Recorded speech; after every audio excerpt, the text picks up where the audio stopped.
एक माता पिता अपने पुत्र या पुत्री को कभी कष्ट नहीं देते, उसी प्रकार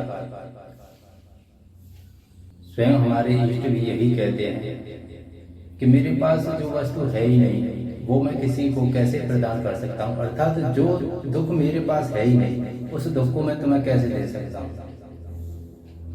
कहने का आशय क्या है कि भगवान के पास दुख है ही नहीं। वो स्वयं अपने शब्दों में कहते हैं कि दुख मेरे पास है ही नहीं तो मैं आपको दूं कहां से।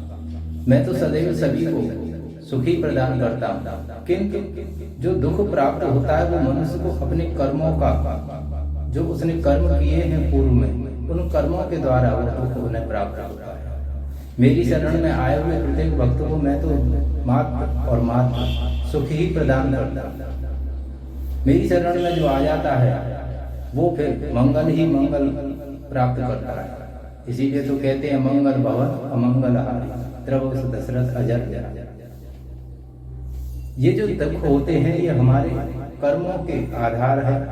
कर्म जैसा हम कर्म करते हैं उसी के आधार पर हमें ये दुख कष्ट परेशानियां प्राप्त होती हैं। किंतु अज्ञानतावश हम अपने इष्ट को सदैव दोष देते हैं कि भगवान ने हमारे साथ ऐसा किया। भगवान हमारे साथ कभी बुरा नहीं करते। जिस प्रकार एक माता पिता अपने पुत्र या पुत्री के साथ बुरा व्यवहार नहीं करते, उसी प्रकार माता पिता की तरह हमारे इष्ट भी कभी भी हमारा अहित नहीं